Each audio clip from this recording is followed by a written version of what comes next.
दोस्तों कैसे हैं आप सभी। आशा करती हूँ आप सभी बहुत अच्छे हैं और अपना ख्याल रख रही हैं। राधा रानी अपनी कृपा आप सब पर बनाए रखें। दोस्तों आज हम बात करेंगे सावन मास की। 11 जुलाई से लेकर के और 9 अगस्त तक 2 लोटा जल, 1 बेलपत्र, 1 समी पत्र और 1 चौमुखा दिया। ये उपाय बताऊंगी गुरुजी पंडित प्रदीप मिश्रा जी का, जो बहुत बहुत बहुत कारगर है।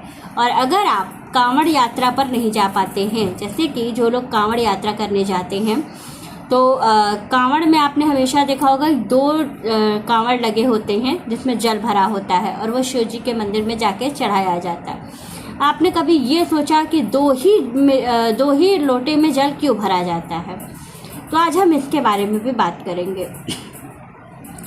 क्यों 2 लोटा जल रखा जाता है, क्या नियम है 2 लोटा जल लेकर के जाने का, और हम घर बैठे कांवड़ से लेके जाने वाले जल का पूर्ण फल प्राप्त कर सकें पूरे सावन महीने में। 11 जुलाई से लेकर के आप पूरा 9 अगस्त तक 1 महीने तक आप अपने घर बैठे, घर के आसपास जो भी आपके शिवलिंग हो वहाँ पर जाकर आप इस उपाय को कर सकते हैं। गुरुजी पंडित प्रदीप मिश्रा जी ने बताया है कि आप इस उपाय को अपने घर पर भी कर सकते हैं और चाहे तो आप किसी शिव मंदिर में जाके भी कर सकते हैं। घर के आसपास आपके शहर में कोई प्राचीन मंदिर हो शिव जी का, तो वहाँ भी जाकर के आप इस उपाय को कर सकते हैं।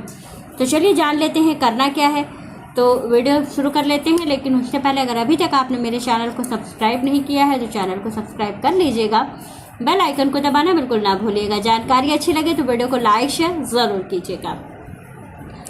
जब हम 2 लोटे में जल लेकर के जाते हैं तो दोनों ही लोटा शिव जी को चढ़ाना होता है, लेकिन 1 लोटा जल जो है वो माता पार्वती का होता है और दूसरा जो लोटा होता है वो शिव जी का होता है। जो लोग कांवड़ यात्रा करने के लिए जाते हैं और 2 लोटा जल लेकर के जाते हैं, वो क्या करते हैं, जो दाहिने तरफ का उनके जो लोटा होता है वो शिव जी को समर्पित करते हैं और जो बाएं तरफ का लोटा होता है वो माता पार्वती को चढ़ाया जाता है। तो ये तो बात समझ में आ गई आपको कि 2 लोटा जल क्यों लेके जाते हैं। अब मान लीजिए कि आप ये उपाय अपने घर में कर रहे हैं, आप किसी शिव मंदिर में नहीं जा रहे हैं, आप प्राचीन मंदिर में नहीं जा सकते, घर के आसपास किसी मंदिर में नहीं जा सकते, समय नहीं है, स्वास्थ्य का इशू है, जो भी कारण हो, आप जिस वजह से भी नहीं जा पाते हैं, तो करना क्या है, आपको 2 छोटे छोटे लोटे आप ले लीजिए। उसमें क्या करिए, जल भर करके, और प्रत्येक दिन पूरे सावन, जब कहीं जाना नहीं है तो आप अपने घर पे भी कर सकते हैं। चाहे तो आप अपने घर में किसी बेल के पेड़ के नीचे एक छोटा सा बेल का पौधा लगा लीजिए। उस पेड़ में शिवलिंग का, पार्थिव शिवलिंग का प्रतिदिन निर्माण कीजिए, प्रतिदिन पूजन कीजिए और प्रतिदिन उनका उसी में विसर्जन कर दीजिए। तो आप वहाँ पे भी कर सकते हैं। अगर आपने घर में शिवलिंग स्थापित किया तो घर में भी आप कर सकते हैं। करना क्या है, 2 लोटा जल लेना है, दोनों लोटे का जल लेकर के अपने घर के मंदिर में जाना है। दोनों में सफ़ेद पुष्प डाल लेना है आपको। दोनों लोटा लेना है, लेकर के जाना है। जो आपके दाहिने हाथ में लोटा है सबसे पहले शिव जी पे चढ़ा दीजिएगा। जो बाएं हाथ में लोटा है, जो अर्घ्य में माता पार्वती का स्थान होता है हस्तकमल वाला, वहाँ पर और अशोक सुंदरी जी के स्थान पर आप उसको ऐसे घुमा करके डालते हुए नीचे ले आइएगा। इसके बाद क्या करना है, शमी पत्र। जो शमी पत्र होता है ये बहुत ज़्यादा जो है पुण्य फलदायी होता है। समस्त कामनाओं के लिए हम क्या करते हैं, शमी पत्र चढ़ाते हैं। तो आपको क्या करना है, शमी पत्र लेना है। पहला शमी पत्र आपको चढ़ाना है शिव जी पर, दूसरा शमी पत्र चढ़ाना है माता पार्वती के स्थान पे, तीसरा शमी पत्र अशोक सुंदरी वाले स्थान पे, और चौथा जो आपके पास शमी पत्र बच जाता है अगर, तो आप क्या करिएगा, वो गणेश जी के स्थान पर चढ़ा दीजिएगा। साथ ही आपको बेलपत्र का उपाय करना होता है। बेलपत्र में क्या करना है, तो आपको बेलपत्र में थोड़ी सी लगानी है चंदन। कौन सा, अष्टगंध चंदन, जो पीला वाला होता है वो लेना है। तीनों पत्ती पे बिंदी लगा दीजिए, राम राम लिख दीजिए, ओम नमः शिवाय लिख दीजिए। जितना आपके पास समय है, जैसे आप कर सकते हैं उतना कर लीजिए।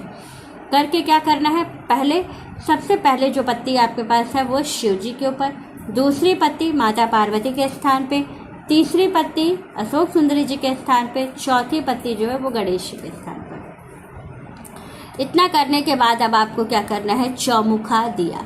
चौमुखा दिया जो होगा, इसमें आपको क्या करना है, ये प्रतिदिन का उपाय आपको बता रही हूँ कि आप प्रतिदिन शिव जी का पूजन ऐसे ही करें। अगर आप पार्थिव शिवलिंग बना के पूजन करें तो भी यही नियम चलेगा, और अगर आप जो घर में आपके अगर शिवलिंग है तो उस पर कर रहे हैं तो भी यही नियम आपका चलेगा। 2 लोटा जल लेकर के आप अगर प्रतिदिन जल से अभिषेक करते हैं बाबा का, तो आपको कांवड़ यात्रा का पूर्ण फल प्राप्त होता है। घर बैठे, कहीं नहीं जाना है, घर बैठे कांवड़ यात्रा का पूर्ण फल आपको मिल रहा है। तो ज़रूर कीजिएगा, बहुत लाभ होगा। इसके बाद आपको क्या करना है, चौमुखा दिया। चौमुखा दिया लेना है। प्रतिदिन आपको क्या करना है, दिए में भरपूर घी भरना है। दिया इतना बड़ा होना चाहिए कि आप पूरा घी से भर दीजिए और उसमें बाती ऐसे लगाइए कि वो चारों तरफ से आप उस बाती को जला सकिए। और चारों तरफ से बाती को जला करके आपको करना है आरती। आरती करने के बाद कपूर की आरती शिव जी की प्रतिदिन पूरे सावन जरूर कीजिएगा। 12 ज्योतिर्लिंग जो हैं उनके नामों का जप जरूर कीजिएगा। एक बार ही पढ़िए, ज़रूरी नहीं है कि आप 108 बार पढ़िए, 51 बार पढ़िए। अगर समय नहीं है तो एक बार भी पूरे जो 12 ज्योतिर्लिंग हैं उनके नाम का स्मरण कीजिए, उनके नाम को पढ़िए और साथ लिंगाष्टकम का पाठ कीजिए। इतना करने से आपको घर बैठे ही पूर्ण फल की प्राप्ति हो जाती है और बहुत लाभ होता है ये करने से। क्योंकि पूरे सावन में अगर मान लीजिए हम कोई अभिषेक नहीं कर पा रहे हैं, कहीं दर्शन के लिए नहीं जा पा रहे हैं, 12 ज्योतिर्लिंग नहीं जा सकते, कांवड़ यात्रा नहीं कर सकते, हम कुछ भी नहीं कर पा रहे हैं, तो अगर हम ये छोटा सा उपाय इतना सा कर लेते हैं घर बैठ के, तो हमें पूर्ण फल प्राप्त हो जाता है। तो ये उपाय आप जरूर कीजिएगा, आपको इसका लाभ जरूर मिलेगा। क्योंकि ये उपाय जो है ये पंडित प्रदीप मिश्रा जी ने अपनी वीडियो में बताया था, जो मैं आपको बता रही हूँ, इसका बहुत बहुत लाभ होता है। तो वीडियो अच्छी लगे, जानकारी अच्छी लगे तो वीडियो को लाइक, शेयर और सब्सक्राइब ज़रूर कीजिएगा। राधे राधे दोस्तों।